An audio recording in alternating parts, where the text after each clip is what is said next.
Estoy buscando el reloj y no lo veo. Porque... ya. Entonces, vamos a ver. Tenemos muy buen tiempo. Si tengo tiempo para acabar como a la 1 o a las 2 de la tarde. No, estoy viendo no me dijeron nada, o sea que sí tengo como hasta la 1 o 2 de la tarde. Es mi mamá que siempre me dice, mira, tienes que tener cuidado con el tiempo, porque tú sabes que es una iglesia, que estamos de visita, entonces digo, no, si me vino a la mente, estando sentado ahí, una mezcla de muchas sensaciones. Nosotros hemos sido creados a la imagen de Dios y Dios puso en nosotros parte de esa imagen respecto a la voluntad, intelecto y emociones. A mí me llama mucho la atención esos aspectos de la creación porque Dios ha puesto emociones en nosotros. Y yo siento muchas emociones cuando vengo a esta iglesia. De hecho, cuando estaba cantando, creo que se movió un momentito, un jovencito que estaba ahí sentado. A mí me encantan las voces de los niños. Y me recuerda mucho a la hija mía cuando de esas edades, así como ella que está sentada aquí, entonaba los signos, porque son voces claras, limpias, y el Señor nos ha pedido que los traigamos delante de su presencia. Y qué bueno que cada vez que vengo aquí tengo el placer de ver niños en medio nuestro. Por otro lado, es un gusto y un placer para mí que el pastor Guillermo Watts esté con nosotros. Yo creo que yo nunca se lo he dicho, pero a mi esposa y a mi madre sí se los he dicho. Yo les digo, mira, yo quisiera predicar un día como el pastor Guillermo Watts. Me encanta su estilo y como yo le digo a ella, la forma en la que él permite que el Espíritu Santo obre a través de él.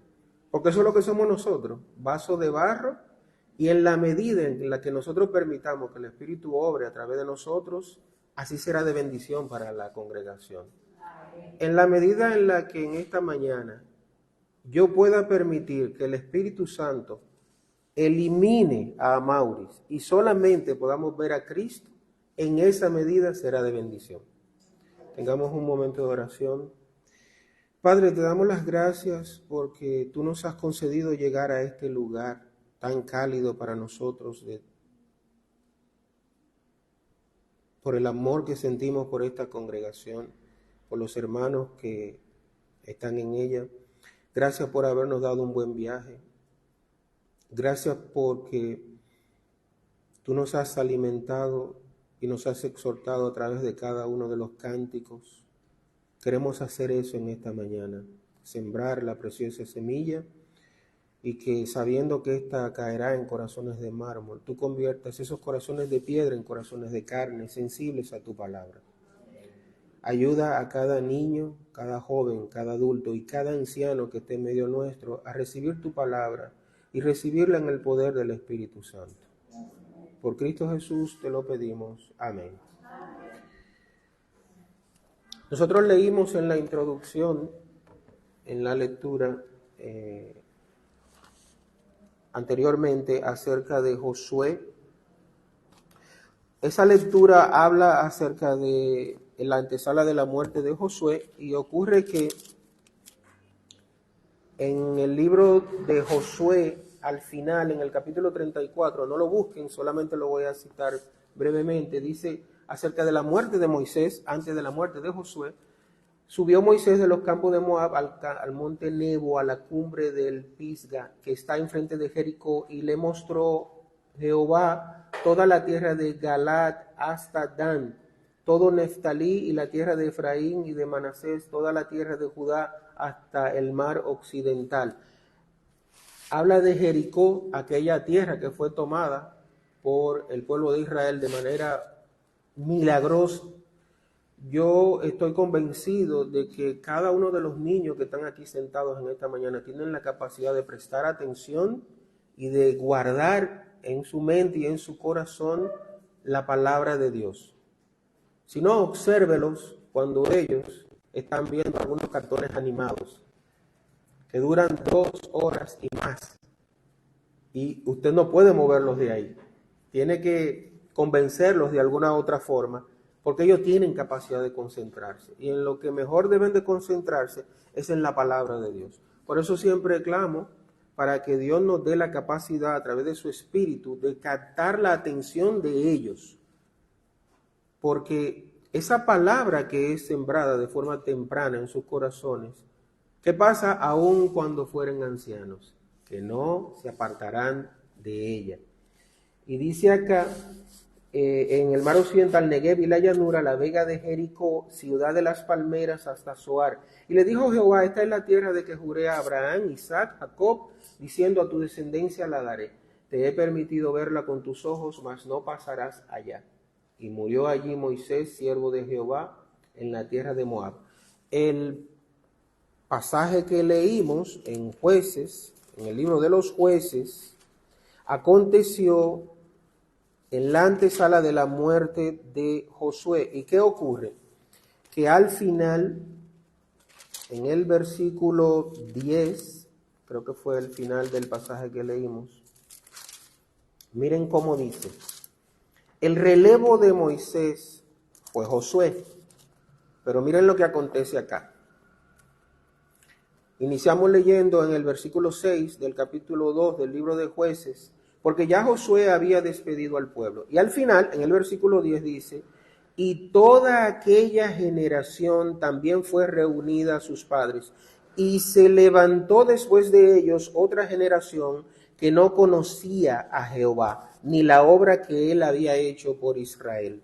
Y la base del mensaje que yo traigo en esta mañana son algunas lecciones tomadas del libro de los Jueces, donde nosotros vamos a ver cómo ocurre esa transición generacional y cómo los hombres de Dios, ejerciendo la voluntad expresada por Dios, fueron de muy buenos, a mal, a peores. Desde Gedeón hasta Sansón. Va a ser un estudio breve y vamos a extraer por lo menos 5 aplicaciones de ella y solamente nos vamos a concentrar un poquito en Débora y Barak, en Gedeón y en Sansón.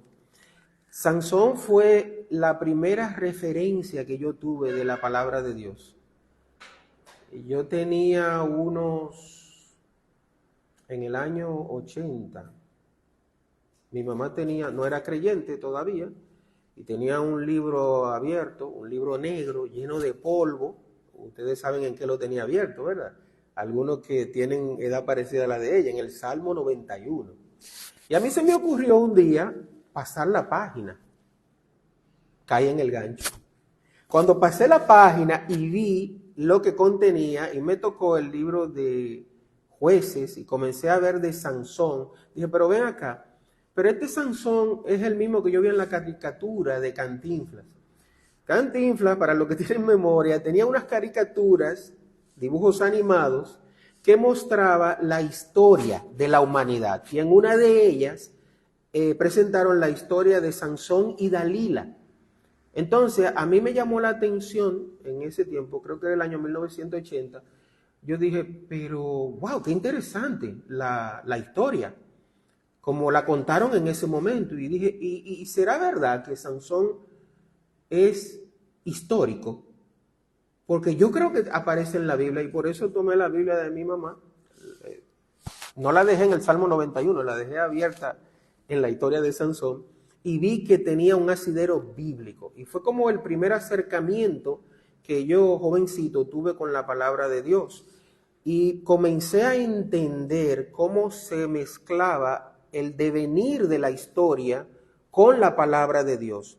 Mucho tiempo después, cuando me convertí, como con 19, 20 o 21 años, en el año 88 o año 89, fue que entendí que el Dios a quien nosotros adoramos es el Dios que escribe la historia.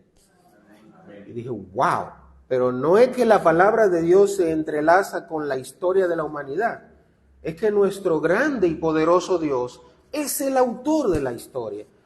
Él es el que era, el que es y el que siempre será.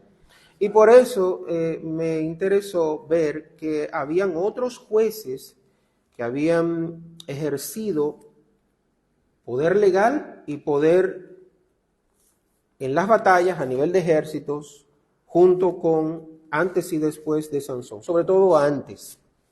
El libro de Jueces precede a los libros de Samuel como sacerdote y la entrada de el reinado dentro del pueblo de Israel.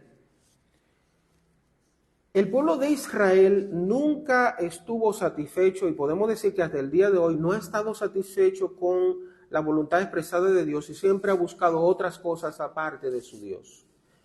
En ese tiempo, el pueblo de Israel dijo, después de los jueces, mira, pero todas las naciones tienen reyes y nosotros no tenemos reyes. Se parecen a algunos de nuestros hijos menores, ¿verdad? Pero mira, es que el hijo del vecino tiene esto, tiene aquello. Así actuaban ellos de manera inmadura, pidiendo aquello que tenían otros, sin pensar en lo mal que les iba a aquellos que tenían reyes, porque esos reyes se empoderaban de ellos y hacían abuso de poder con muchísima frecuencia. De hecho, algunos comentaristas dicen que el primer rey que reinó sobre Israel fue muy bien elegido, porque si la memoria no me falla, creo que él era uno de los menos llamativos de los hijos de sus hermanos, entre sus hermanos, y si la memoria no me falla, creo que él atendía burros, era, en el caso del rey Saúl. Algunos comentaristas dicen, oye, pero qué bien elegido, porque era burro que iba a gobernar. Yo no llego tan lejos, la palabra de Dios sí después muestra cómo le fue al pueblo de Israel a través del reinado de Saúl. Pero esa no es nuestra historia en esta mañana.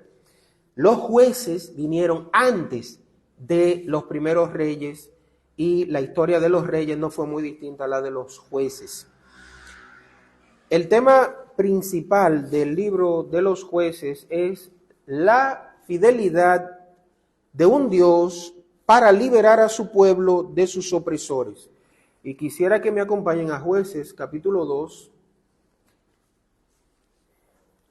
Jueces, capítulo 2, versículos 11 al 13. Los niños que están en capacidad de leer, quiero que me acompañen a estos pasajes cortitos para que nos sigan en la lectura. Dice Jueces capítulo 2, versículo 11 al 13. Después los hijos de Israel hicieron lo malo ante los ojos de Jehová y sirvieron a los Baales. Dejaron a Jehová, el Dios de sus padres, que los había sacado de la tierra de Egipto, y se fueron tras otros dioses, los dioses de los pueblos que estaban a sus alrededores, a los cuales adoraron y provocaron a ira a Jehová, y dejaron a Jehová y adoraron a Baal y a Astarot. ¿Cuál es el problema? ¿Cuál es la gravedad? Bueno, que el pueblo de Israel comenzó a rendir adoración a los ídolos, los Baales y Astarot, de aquellas naciones que Jehová de los ejércitos les había guiado a derrotar. O sea, eso es ilógico. No tiene sentido, como toda idolatría y falsa adoración. No tiene sentido. Como el Salmo que nos dice, oye, pero es que tienen pies y no andan. Tienen boca y no hablan. Tienen oídos y no escuchan. Yo le hablaba a una persona que profesaba una fe donde se adoraban ídolos de ese tipo, y en una lectura, trabajábamos juntos, yo me tocó leer el Salmo 115, me parece que es el que da más detalle de este tipo de cosas, y cuando lo leímos, ella me miró y hizo así, me dijo, pero me da la sospecha como de que tú estás hablando en contra de mi fe. Digo, no, leímos el Salmo 115, o sea, yo no mencioné nombres. Ahora, si tú te sentiste afectada, hablemos. Pero yo no mencioné nombres, realmente yo no mencioné ningún nombre de ninguna iglesia. De hecho, no es necesario. Ella fue la que entonces dijo, bueno, si tú supieras que cuando leíste el Salmo 115, que tocaba para hoy, ¿por qué tocaba? ¿Cuál leímos ayer? El Salmo 114. ¿Y cuál toca hoy? El 115. Yo no podía saltármelo, pero yo sabía de dónde provenía, pero yo quería alabar al único Dios vivo y verdadero, y teníamos una lectura sistemática corta todos los días. Y ella fue la que dijo, aunque tú sabes que ese, ¿cómo que se llama? Salmo, le dije yo, Salmo. Porque ustedes saben que las personas que son idólatras con mucha frecuencia adolecen o no leen la palabra de Dios. Y me dijo, pero mira, tienes mucha razón. ¿Cómo fue que tú dijiste? El Salmo 115, ese que leímos. Porque mi bisabuela, mi abuela, mi mamá, mi bisabuelo, mi abuelo, mi papá, todos profesan esa religión. Y a mí como que nunca me ha gustado cuando me llevan ante la estatua y le besan los pies. No sé, y hace así como hacen las mujeres cuando sienten como Y así, gracias a Dios, conoció el verdadero evangelio y el Espíritu Santo obró en ella, en su corazón. Y esa palabra que fue sembrada en ese momento, como 14 o 15 años después, fue usada por el Espíritu Santo y la trajo a conversión. Por eso mi gran interés en que los niños estén atentos a la predicación de la palabra de Dios. No sabemos cuándo el Señor pueda usar esta palabra para convertirlos. Y quiera Dios que cuando llegue la conversión de uno de esos niños jóvenes, digan, mira, una vez predicó alguien allá, yo no me acuerdo del nombre. Ojalá que usted no se acuerde de mi nombre, para que toda la gloria y la honra sea para nuestro único Dios vivo y verdadero. Y eso pasa con la predicación de la palabra de Dios. ¿Qué pasó con estas personas en Israel? Como toda idolatría, como toda falsa adoración y alabanza, es ilógico, no tiene sentido. Es que estos pueblos fueron derrotados y a quien te guió a ti fue el único Dios vivo y verdadero. Entonces, ¿cómo es que tú te devuelves a adorar a estos ídolos? Claro, porque eran agradables a la vista. Nuestro Dios es todopoderoso. Y nuestro Dios es espíritu y es verdad.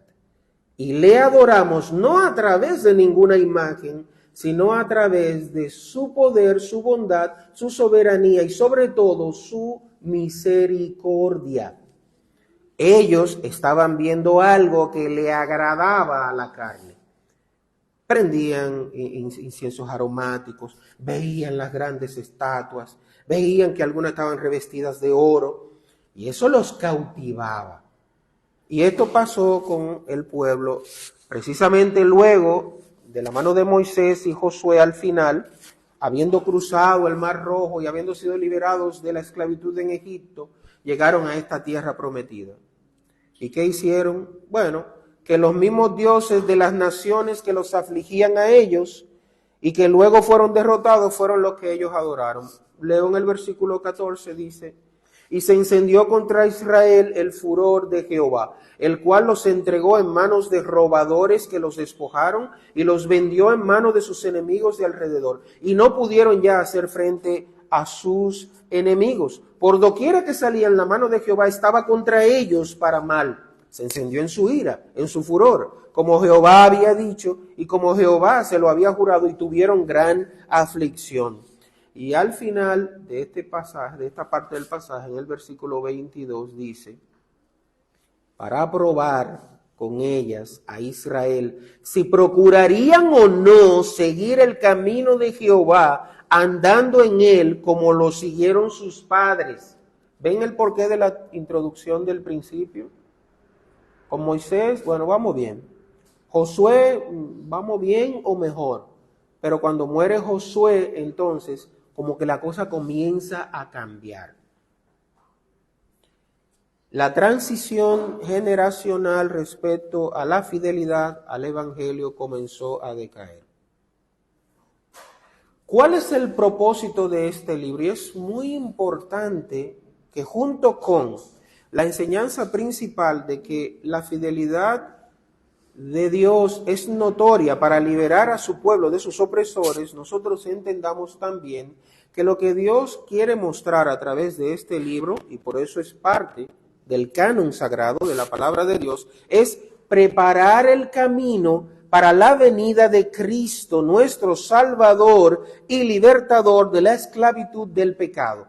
cuando nosotros sigamos avanzando en el estudio y comencemos a ver qué pasó con Débora y Barak, con Gedeón y con Sansón, mantenga en su mente que es exactamente lo mismo que Cristo ha hecho en nuestras vidas.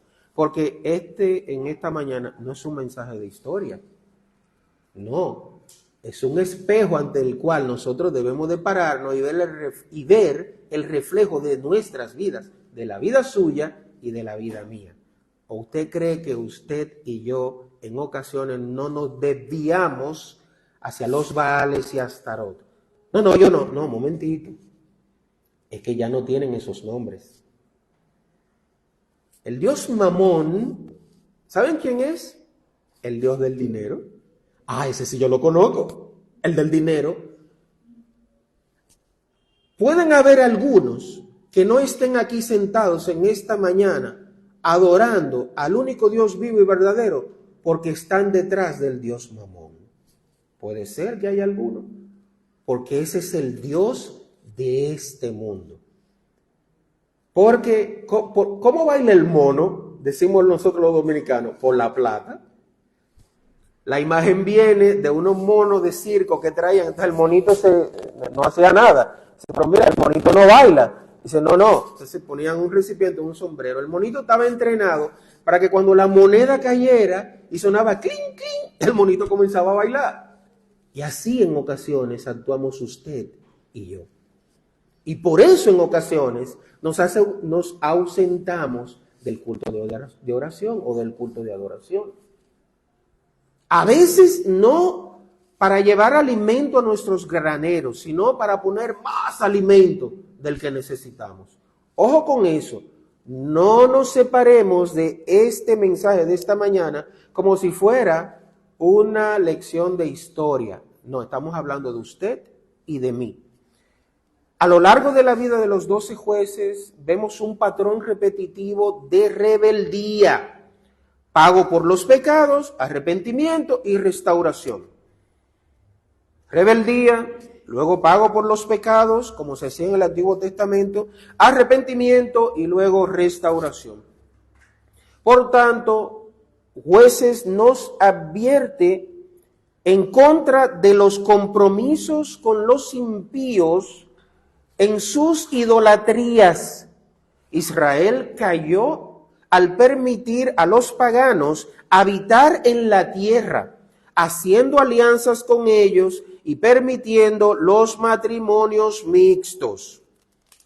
El testimonio bíblico dice que las pequeñas zorras echan a perder la manada. Y dice también la Escritura, no te unas en yugo desigual con los impíos. ¿Por qué? Porque también dice la Escritura, preguntando, ¿y andarán dos juntos si no están de acuerdo? Vayan cogiendo la idea. Ellos fueron permitiendo matrimonios mixtos entre los habitantes del Israel divino y los cananeos, las moabitas, como pasó con Sansón y Dalila. No, pero eso era antes. No, momentito. Usted ha escuchado a algunos de nuestros jóvenes diciendo, pastor, yo quería hablarle de una joven. Pero ¿dónde se sienta? No, es que ella no se sienta aquí en la iglesia. Ok. Y ese, del pastor, ya no, como que no va muy buena la cosa. Dice, no, pero déjame explicarle, porque yo quiero explicarte, mire, ella no es creyente, pero es que ella canta más bonito que cualquier otra hermana que yo conozco. Sigue. Ella se viste más decente que cualquier otra hermana que yo conozco. Ok, sigue. Y a veces ella también ayuda con el estudio bíblico. Ok. ¿Tú terminaste? Sí. Pues, oye lo que te voy a decir. Y el término que voy a utilizar ahora, cuando yo tenía, en el año 1985, existían unas guaguas de transporte público. Yo no tenía vehículo, yo tenía No me acuerdo cuántos años. Ya a mí se me olvidaron los años. Yo cumplí 57 años el mayo pasado y cuando usted me tira para los 80, los 90, yo no sé calcular. Yo sé que yo nací en el 66. Ah, miren, ahí sí puedo decir. Tenía 19 años, porque 66 al 76 es 10. Y 76 al 86 es 20. Entonces fue en el 85. Entonces eso es lo que yo hago, tratando de huir de los años, pero qué va, me atrapan como quiera. Entonces en el 85 yo iba en una guagua, yo agarraba la Biblia y la leía, y la guagua era la Onatrate. Eran guaguas que tenían unos tubos porque siempre iban llenas. Entonces yo venía de la universidad, estudié inglés, y ponía el brazo así.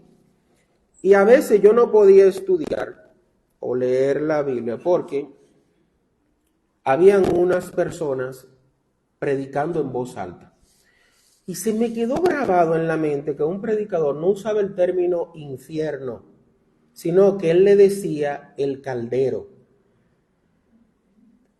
El caldero, transmitiendo la imagen a los que lo estaban escuchando, que eran personas de barrios populares, de que en el caldero usted le echa aceite y cuando se pone a hervir usted echa la carne y ¿qué hace? Se fríe, se achicharra. Entonces, para él transmitir esa idea de lo horrible del infierno, él decía, lo que no creen en la palabra de Dios se va al caldero. Y todo lo que le enseñaba terminaba en la palabra caldero. Entonces a mí se me quedó grabado eso y cada vez que yo quiero hablar de la crudeza del infierno, yo digo, no, pero es que al final es para el caldero que van. ¿Qué pasa con la jovencita que tú le presentas al pastor que no es creyente? Sí, todo eso está muy bonito, todo eso que tú dijiste, pero ¿tú sabes cuál es el destino final de esa jovencita? El caldero. Entonces, jóvenes, aprendieron en esta mañana que el caldero es el infierno. Pero con una diferencia, jóvenes, porque el infierno no tiene edad. No tiene edad. Y hay una diferencia que a mí me espantó cuando yo entendí lo que la Biblia enseña acerca del infierno. Y es que la carne que echamos en el caldero en un momento dado se consume. Cuando tu mamá, tu papá echa carne en un caldero con aceite hirviendo, se va poniendo como más pequeñita, se va consumiendo. En el infierno eterno, la carne, habiendo sido transformado, no se consumirá. O sea que ese dolor es eterno. Gracias a Dios que a los que estamos sentados aquí en esta mañana y hemos creído en el Señor Jesucristo y hemos confesado nuestros pecados, Él nos ha librado de ese infierno eterno. Tú no sabes si hoy es el día que Dios ha destinado, día de alegría y de gozo, para que tú vengas al conocimiento de nuestro gran y soberano Salvador. No pueden andar dos juntos si no están de acuerdo. Y este pueblo de Israel comenzó a ligarse por negocios y por adoración y hasta en matrimonio con estos paganos que habían sido señalados por la palabra de Dios como infieles que los llevarían a idolatría y a falsa adoración. Cada historia de liberación, entonces, con cada uno de estos jueces es diferente. Desde Gedeón con sus trompetas y con sus cántaros, hasta Sansón derribando la casa del dios falso Dagón sobre los filisteos. Usted encuentra la multiforme gracia de Dios obrando en cada uno de estos jueces, igual que en cada uno de nosotros.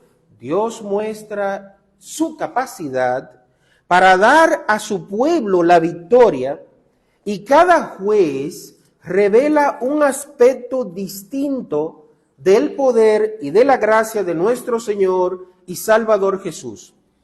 Cada historia de cada uno de estos jueces muestra cómo Israel era salvado y libertado.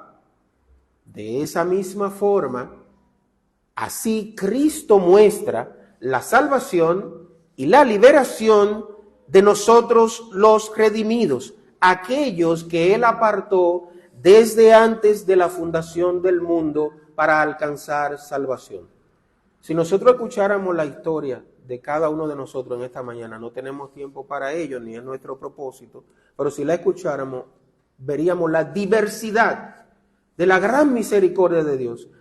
cómo salvó a este, cómo salvó a aquel, cómo me salvó a mí, cómo fue obrando a través de todos los tiempos, cómo algunos fueron instantáneos, fue un golpe, cómo otros fueron gotitas de agua que fueron cayendo, fueron cayendo.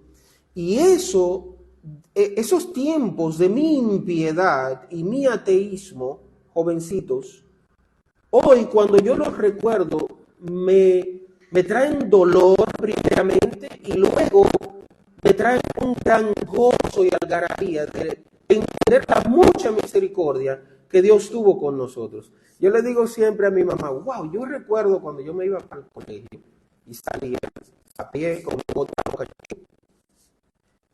Y yo, antes de salir, mi mamá me detenía y me decía, mijo, vete con Dios. Y yo me volteaba y le decía, mami, yo no me voy con Dios, yo me voy con mis 2 pies. Son mis 2 pies que me van a llevar a la escuela. Yo confiaba en mí, no en nadie que yo no pudiera ver o tocar. Luego fue que entendí, jovencitos, que esa sangre que corre por mis pies, que esa carne, que esos huesos me sostenían por la pura misericordia de nuestro gran Dios y Salvador. Veamos una mirada a algunos de estos jueces más en detalle. Débora y Barak. Débora, voy a leer, acá sí quiero que me acompañen, al capítulo 4 del libro de los jueces. Jueces, capítulo 4.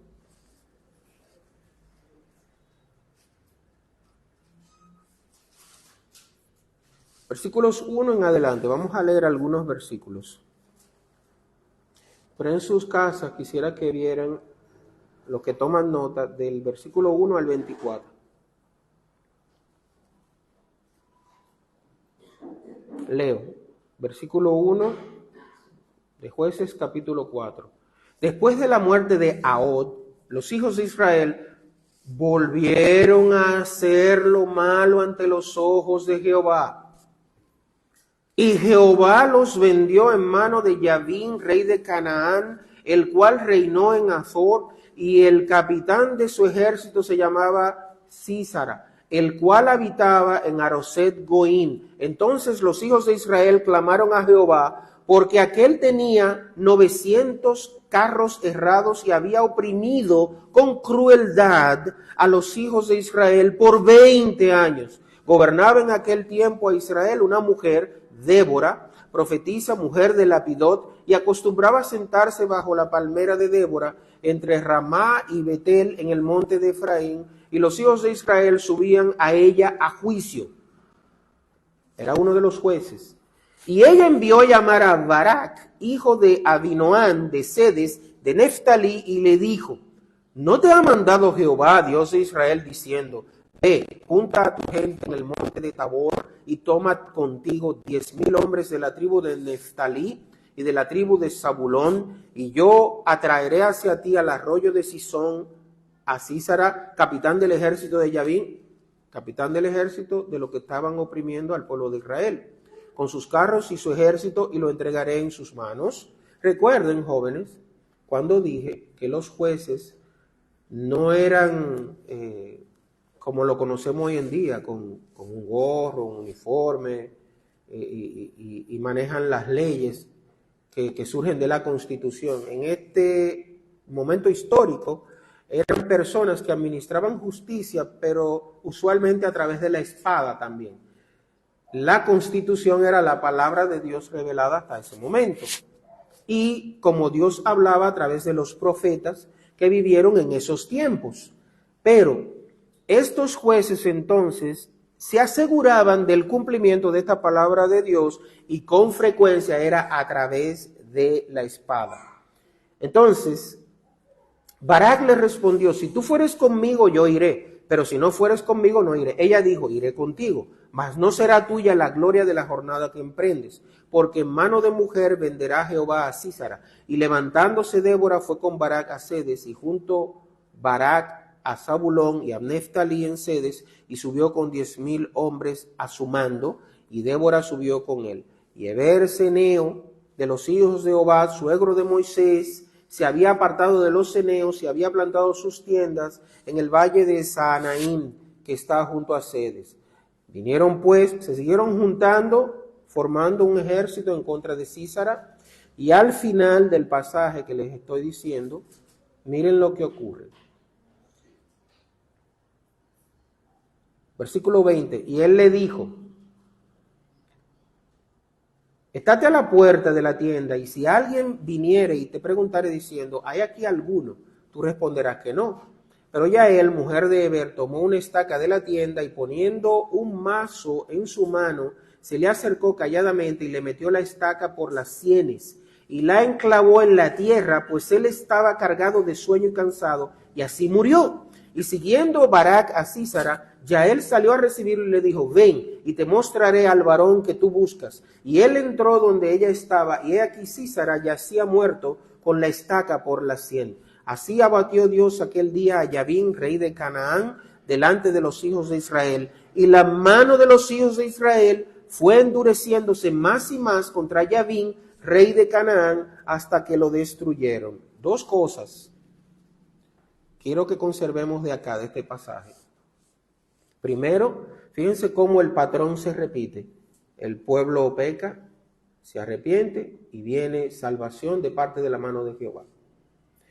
Y en segundo lugar, al leer este pasaje, olvidé decirles en la introducción que este libro de Jueces puede resultar perturbador en ocasiones, pero es la palabra de Dios. Uno de los jueces, creo que llamado Jefte, cuando le pidió la victoria sobre los enemigos a Jehová de los ejércitos, ¿saben lo que le prometió? Si me das la victoria, voy a sacrificar a mi hija en el fuego. ¿Por qué? Porque así lo hacían los que adoraban los ídolos falsos. Miren hasta qué nivel descendió el pueblo de Israel. ¿Y por qué lo menciono? Bueno, porque en ocasiones yo he escuchado a algunos padres, y sobre todo abuelos y abuelas, que dicen: ay, eso como que es muy crudo para que los niños lo escuchen. Yo les invito a que ustedes se sienten 5 minutos al lado de sus hijos, jovencitos, y ustedes vean lo que ocurre en algunas de las caricaturas que ellos ven, a los que se les permite ver. Si usted se fija con detenimiento, fácilmente usted le apaga la TV. Si usted ve a South Park, que es uno de los muñequitos donde una de las características de esa historieta es que en todos los capítulos matan a Kevin. O sea, cuando a mí me explicaron esto, yo dije: pero espérate un momento, ¿cómo así? Son los muñequitos más famosos en los Estados Unidos y aquí se transmite en la televisión local. Pero explícame eso, o sea, la característica de cada capítulo es que matan a Kevin, un niñito que hace algo y lo incineran, le tiran una granada. Pero espérese, hermano, se desvió. ¿Usted está hablando de caricatura para niños? Sí, yo estoy hablando de caricaturas para niños. En las caricaturas que ven nuestros niños hoy en día con frecuencia, hay más crudeza que la que usted puede encontrar en la palabra de Dios. Ay, ¿cómo le vamos a enseñar a los niños que el Jehová, Dios de los ejércitos, todopoderoso, que nosotros adoramos, mandó a ir a ese pueblo y destruir todo, incluyendo los niños de teta? Sí, lo dice nuestro Dios, para raer el mal de la tierra. ¿Cómo le vamos a explicar de aquellas naciones de las cuales Dios hizo descender fuego del cielo y fueron consumidos todos? Sí, lo dice nuestro Dios, que es 3 veces santo. Y tranquilo, que ellos ven cosas mucho peores que esa en los muñequitos que ven todos los días, concentrados y con mucha atención. Y si nos metemos en los Simpsons, no vamos a acabar hoy. Usted se sienta, analice cada una de esas caricaturas, que usted va a ver que ellos tienen la capacidad y la concentración y la crudeza y la fortaleza para escuchar lo que usted tenga que decirles acerca del infierno y acerca del cielo. Y que si creen en Cristo como su Señor y Salvador, van al cielo. Y que si no, ellos tienen la capacidad de entender la realidad y crudeza del infierno. Hágalo. Y usted va a ver cómo, si a Dios le place y tiene misericordia, Él salva sus almas de forma temprana. Eso vemos en este pasaje, en el caso de Débora y Barak. En el capítulo 5, en el versículo 1, ocurre que después de la salvación, cuando Dios obra bendición en nosotros, ¿cuál es el resultado natural? El cántico, la adoración y la alabanza. Aquel día, dice el capítulo 5, versículo 1, aquel día cantó Débora con Barak, hijo de Abinoam, diciendo: por haberse puesto al frente los caudillos en Israel, por haberse ofrecido voluntariamente el pueblo, load a Jehová. Esa es la actitud que nosotros debemos de tener cuando Dios hace estas cosas con nosotros. Y ahora quiero que le echemos una mirada, antes de que veamos lo que aconteció, parte de las cosas, nos vamos a detener un poquito más en Sansón, porque sé que es mucho más conocido, pero veamos antes de ver a Sansón y algunas aplicaciones, veamos a Gedeón. La primera vez que yo tuve contacto con Gedeón también era inconverso.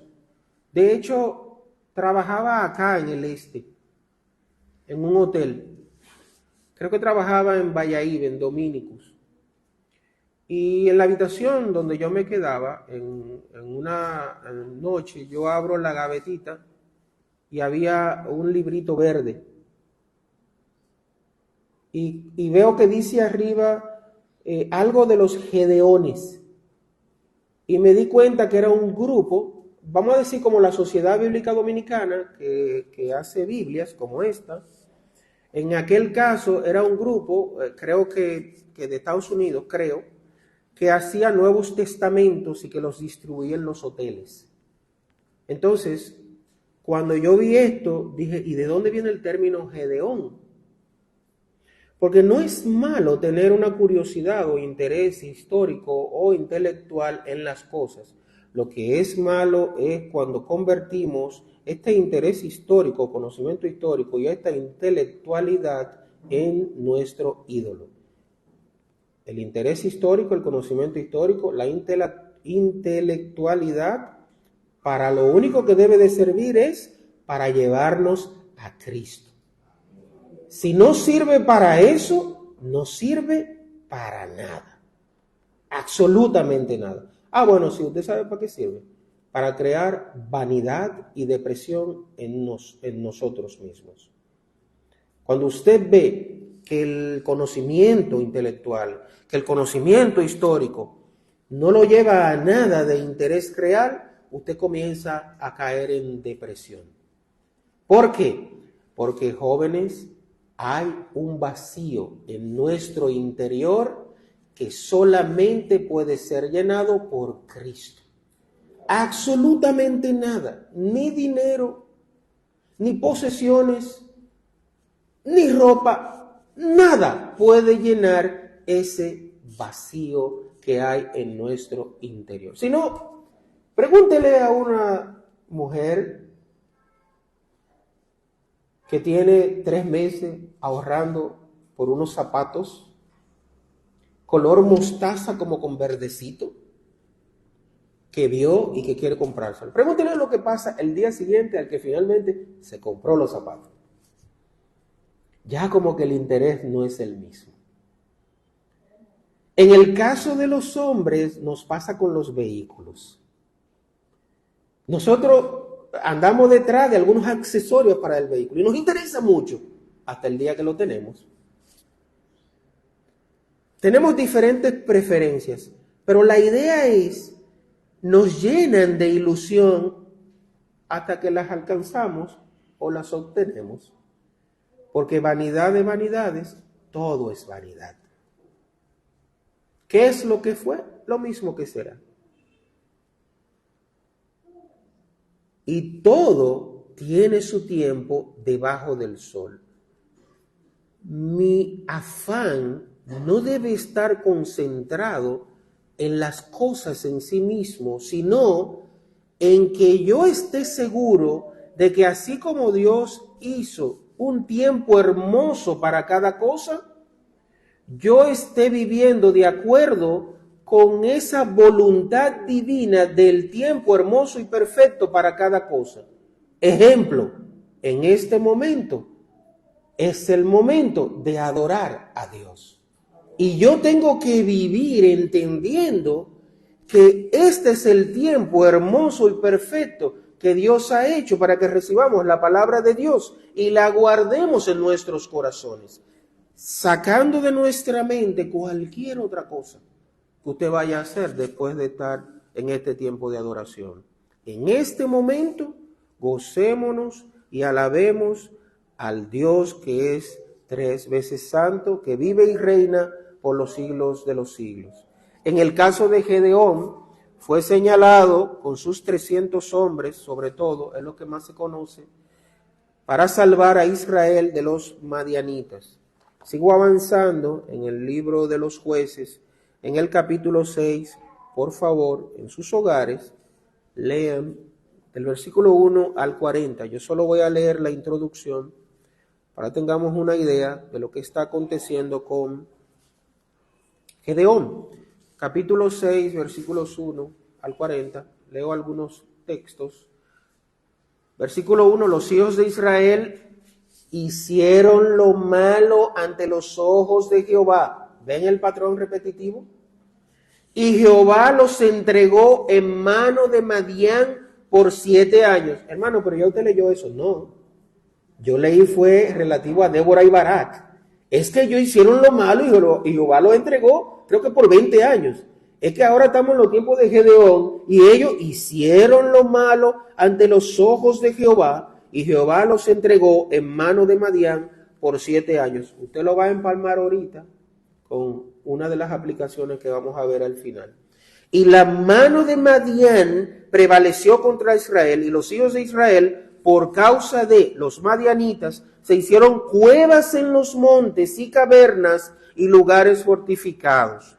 Miren el mismo patrón de nuevo. ¿Y qué pasó con Gedeón? Jueces, capítulo 8. ¿Qué dice el patrón? Dios tiene misericordia y levanta uno de los jueces para que les dé liberación. En el capítulo 8, versículo 1, miren lo que comienza a acontecer con Gedeón. En sus casas, anoten hasta el versículo 35. Jueces capítulo 8,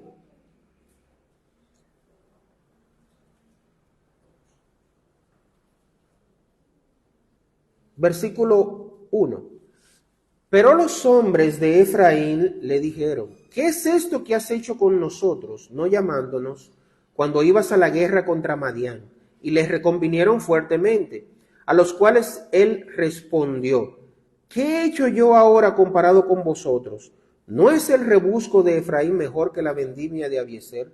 Dios ha entregado en vuestras manos a Oreb y a Zeb, príncipes de Madián, ¿y qué he podido yo hacer comparado con vosotros? Entonces el enojo de ellos contra él se aplacó, luego que él habló esta palabra. Y vino Gedeón al Jordán, y pasó él y los 300 hombres que traía consigo cansados, mas todavía persiguiendo. Y dijo a los de Sucot: yo os ruego que deis a la gente que me sigue algunos bocados de pan, porque están cansados, y yo persigo a Seba y Salmuda, reyes de Madián. Y los principales de Sucot respondieron: ¿están ya Seba y Salmuna en tu mano para que demos pan a tu ejército?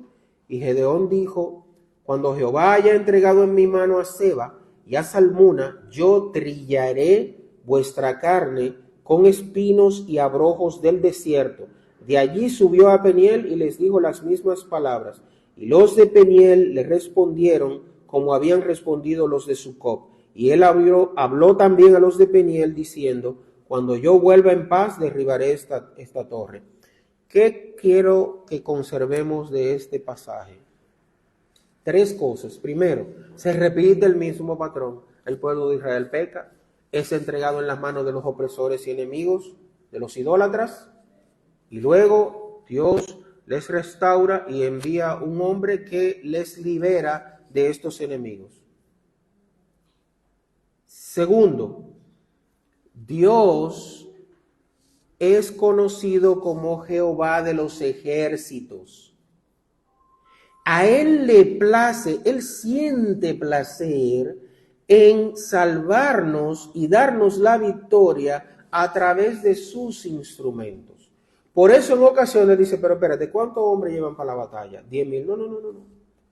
Ah, bueno, vamos con 1,000. No. Vamos con 100. Sí. Pero es que nos van a acabar, nos van a derrotar. No, dale. Y Él va y da la victoria. ¿Para qué? Para que toda la honra y toda la gloria sea para nuestro Dios y no para nosotros. A veces pensamos que son los métodos los que van a lograr la victoria sobre los incrédulos. Y no. Yo tengo todos estos patrones aquí y estos planes de evangelismo. Esto es un ejemplo, no es que esto lo sea. Y esta iglesia, oye, vamos a tener que romper paredes y vamos a tener que hacer un lugar de adoración 3 veces mayor. Eso va a ocurrir, pero no por nada que tú y yo podamos hacer, sino porque la bendita y santa palabra de Dios dice que Él va a añadir cada día a su iglesia a los que han de ser salvos. Entonces, ¿qué hacemos, hermano? ¿Nos quedamos sentados con los brazos cruzados? No. Un momento. Dios arroja bendición sobre las manos del hombre diligente. Y la Escritura dice que Dios es quien pone en vosotros así el querer como el hacer por su buena voluntad. Lo que yo estoy diciendo es distinto. Dios va a poner en ti así el querer como el hacer por su buena voluntad y que tú vayas a predicar el evangelio.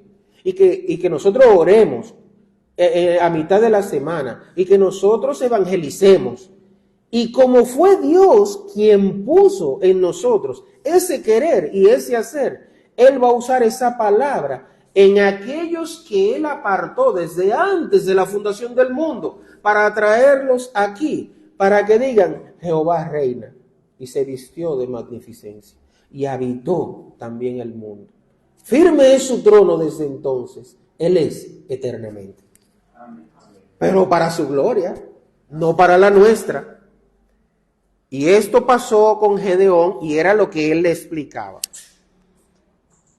Entonces quedémonos con esto en nuestros corazones para que entendamos que es en los métodos de Dios que debemos de andar para tener la victoria sobre nuestros opresores. El último ejemplo de los jueces que quiero que veamos antes de ver las aplicaciones puntuales es Sansón, mi preferido. En el capítulo 13 del libro de Jueces, quiero que vayamos allí. Es una historia impresionante.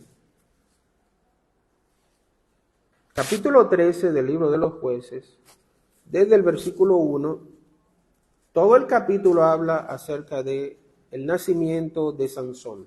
Yo voy a leer solo algunos versículos. Leo, los hijos de Israel volvieron a hacer lo malo ante los ojos de Jehová. ¿Ven el patrón repetitivo? Y hay algunos de ustedes que al yo leer esto por tercera o cuarta vez, mueven la cabeza, wow, pero así para los dos lados, dicen, yo lo estoy viendo desde aquí. Dicen, wow, es que no aprenden los hijos de Israel. Ajá. ¿Y tú? Dale para atrás a la película de tu vida y tú vas a descubrir, porque yo lo hice antes de traer este estudio, y cuando estaba haciendo así, pensando en este pueblo de Israel, después dije, wow, pero espérate que yo no tengo que ir muy lejos, es que yo volví a hacer lo malo aquí, en el año tal, y después volví y hice lo malo aquí, y después lo hice aquí, y después aquí, y ustedes saben hasta dónde llegué, hasta la semana pasada. Wow, usted no tiene que ir muy lejos. Esta palabra de Dios está siendo traída a nosotros para que usted en su intimidad y luego en oración delante de Dios diga, oh, pero yo no soy distinto. Cuánta misericordia, cuánta gracia inmerecida tú estás teniendo para conmigo. Amén. los hijos de Israel volvieron a hacer lo malo ante los ojos de Jehová, y Jehová los entregó en mano de los filisteos por 40 años. Miren cómo la mano de Jehová se va endureciendo. Unos cuantos años, 20 años, ahora son 40 años. Y había un hombre de Sora, de la tribu de Dan, el cual se llamaba Manoa, y su mujer era estéril y nunca había tenido hijos.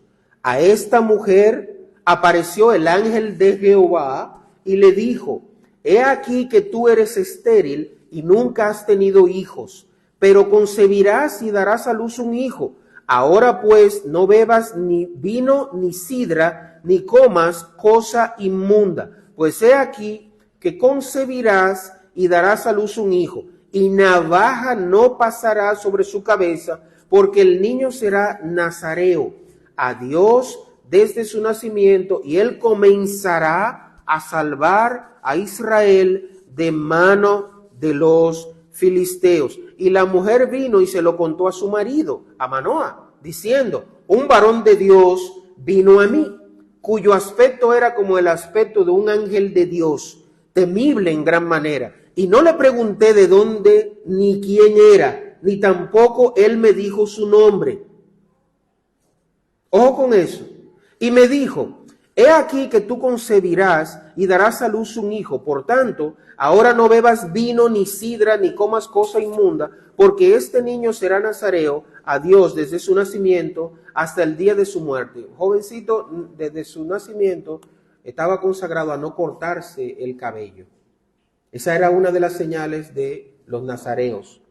Entonces oró Manoa a Jehová y dijo: Señor mío, yo te ruego que aquel varón de Dios que enviaste vuelva ahora a venir a nosotros y nos enseñe lo que hayamos de hacer con el niño que ha de nacer. Y Dios oyó la voz de Manoa, y el ángel de Dios volvió otra vez a la mujer, estando ella en el campo, mas su marido Manoa no estaba con ella. Y la mujer corrió prontamente a avisarle a su marido, diciéndole: mira que se me ha aparecido aquel varón que vino a mí el otro día. Y se levantó Manoa y siguió a su mujer, y vino al varón y le dijo: ¿eres tú aquel varón que habló a la mujer? Y él dijo: yo soy. Entonces Manoa dijo: cuando tus palabras se cumplan, ¿cómo debe ser la manera de vivir del niño? ¿Y qué debemos hacer con él? Y el ángel de Jehová respondió a Manoa: la mujer se guardará de todas las cosas que yo te dije, no tomará nada que proceda de la vid, no beberá vino ni sidra, no comerá cosa inmunda, guardará todo lo que le mandé. Entonces Manoa dijo al ángel de Jehová: te ruego no permitas detenerte y te prepararemos un cabrito. Entonces, ¿con qué nos quedamos de acá? ¿Con qué quiero que nos enfoquemos? Primero, lo que ya dije.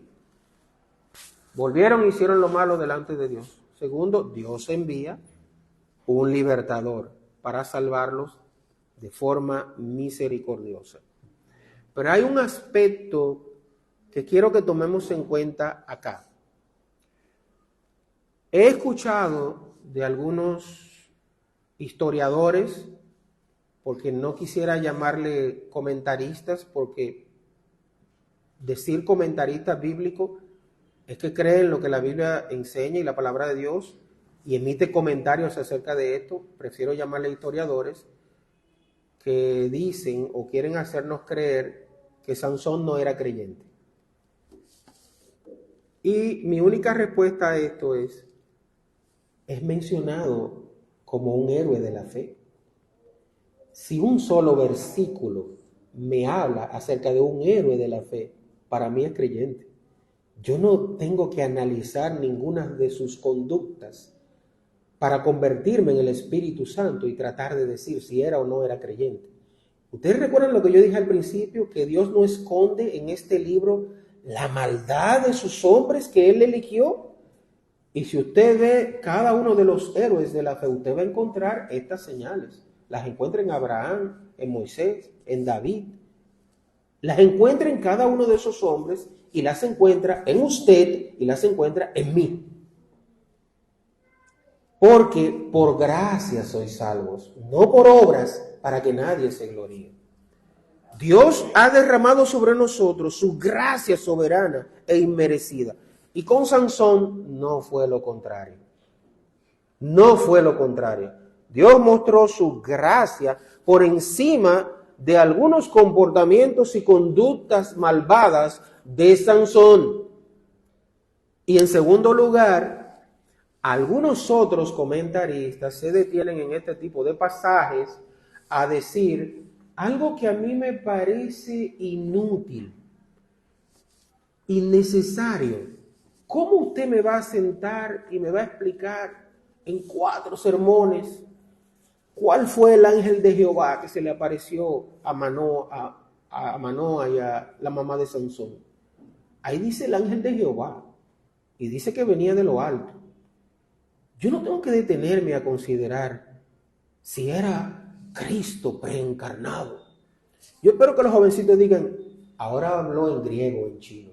Sí, es que en ocasiones algunos conocedores de la Escritura, lamentablemente, hablan en un lenguaje que nosotros ni entendemos, y no solamente no entendemos, sino que decimos, bueno, pero ¿cuál es la necesidad?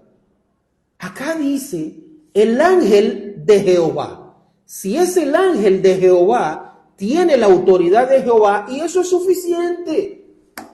Yo no tengo que ponerme a pensar que si era Cristo preencarnado. Y mire, arman discusiones que no tienen acabadera acerca de si era este, si era aquel, si era el otro.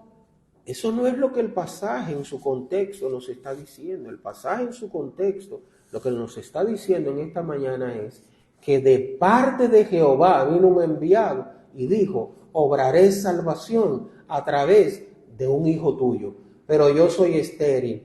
Es que Dios puede hacer parir hasta las piedras. Eso es lo que debe de quedar en nuestros corazones y nuestras almas. Que no importa el problema que tú tengas hoy sentado acá, Dios es el dueño del oro y de la plata. Y cuando Él quiera, Él te va a hacer un mayordomo de ese oro y de esa plata. Pero no cuando tú quieras, es cuando Él quiera. En el tiempo perfecto que Dios ha hecho para cada cosa. Más adelante, esto pasa en el nacimiento de Sansón, si avanzamos hasta el capítulo 14, versículos 1 al 20, miren cómo Sansón comienza a vivir su vida. Descendió Sansón a Timnat y vio en Timnat a una mujer de las hijas de los filisteos. Jóvenes, escuchen, Sansón no fue fiel a la palabra de Dios ni a las enseñanzas que sus padres le habían transmitido. Él vio con sus ojos a una mujer de los filisteos. Cuando nosotros le enseñamos a algunos jóvenes los principios de cómo permanecer firmes y fieles, ellos nos dicen por encima de los principios, pero tú la viste. Y con frecuencia yo respondo, no, es que si la vemos pierdo. O sea, es que yo no tengo que verla, es que la palabra de Dios me advierte que nunca se sacia el oído de oír y el ojo de ver. Nunca se sacia. ¿Y sabe qué? El ejemplo que dijimos al principio, y usted anda ilusionado detrás de esto hasta que lo tiene. Y ahora anda atrás de esto otro hasta que lo tiene. Y ahora anda detrás de esto otro hasta que lo tiene. Gloria al Señor que en esta vida no alcanzaremos la plenitud de Cristo. Y nunca nos vamos a cansar de seguir creciendo en pos de ser como nuestro Señor y Salvador. Nunca nos vamos a cansar, porque Él es perfecto, excepto en aquel día que Él venga o que nosotros vayamos a Él y seamos transformados y tengamos la estatura y la plenitud de nuestro Señor y Salvador, habiendo sido transformados en la gloria eterna. ¿Qué ocurre con Sansón? Puso sus ojos en una filistea y subió y lo declaró a su padre y a su madre diciendo, yo he visto en Timnat, oigan el discurso, una mujer de las hijas de los filisteos. Comenzó mal. Os ruego que me la toméis por mujer. Y su padre y su madre le dijeron, ¿y no hay mujer entre las hijas de tus hermanos ni en todo nuestro pueblo, para que vayas tú a tomar mujer de los filisteos incircuncisos. Y Sansón respondió a su padre: tómame esta por mujer, porque ella me agrada. Rebeldía. Mijo, déjame explicarte. Joven, déjame explicarte. Mira, esa mujer no te conviene por esto, por esto, por esto, por esto, por esto, por esto, por esto, por esto, y por esto, y por esto, y por esto. Ah, ok, no, yo no he acabado. Es por esto, y por esto, y por esto. No te conviene. Y cuando el pastor termina de hablarle al jovencito, él dice, ok, entonces, ¿cuándo va a ser la boda? Wow, tú no escuchaste nada de lo que yo te dije. ¿Eso fue lo que hizo Sansón? Ok, ya yo lo escuché. Ok, pues entonces ve y tráemela. Ve y tómala. Rebeldía. ¿Y cómo termina la cosa? Oh, versículo 20. No tenemos que esperar mucho en la lectura. El mismo capítulo 14, versículo 20. La mujer lo traiciona. Y la mujer de Sansón fue dada a su compañero, el cual él había tratado como a su amigo. O sea, no solo lo traiciona, sino que termina siendo la mujer de uno de sus mejores amigos. Eso pasa cuando confiamos en lo que ven nuestros ojos y no en lo que nos enseña la palabra de Dios. Viene traición. Sansón, en el capítulo 16, vemos cómo es apresado, queda ciego y muere. Finalmente, Dios le concede un aliento pedido por él y él obra de nuevo en contra de los filisteos, derrumba aquel templo de Dagón y mueren juntamente con él muchísimos de entre los filisteos. Dios no esconde lo que pasa con estos jueces. Quiero que vayamos a nuestros hogares con esto en mente.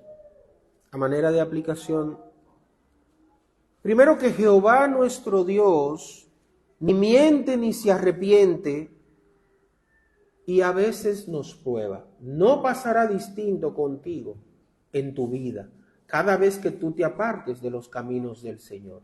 Por su misericordia y por su bondad, Él traerá pruebas sobre ti y el opresor vendrá sobre ti. ¿Sabes por qué? Porque Él te ama. Y Él azota a aquellos que recibe como hijos para mantenerlos en el camino que lleva a la Jerusalén celestial. En segundo lugar, estos hechos bíblicos nos confirman que mientras más repetimos ese patrón pecaminoso que vimos en Jueces, menos crecemos en santidad y menos gozo experimentamos.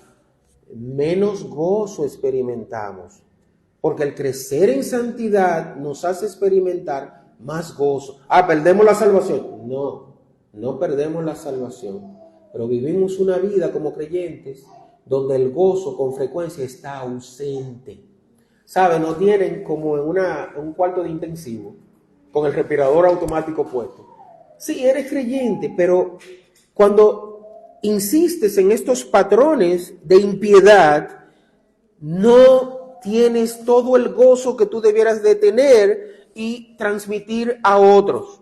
En tercer lugar, esa gracia y ese poder de Dios tiene muchas formas. Cada juez es una prueba. Nuestras bendiciones son totalmente distintas, hermano, hermana. No desees la bendición de tu hermano. La que Dios ha diseñado especialmente para ti es la bendición que hay en tu vida hoy. Él no te ha dicho que tú vas a tener la bendición del hermano.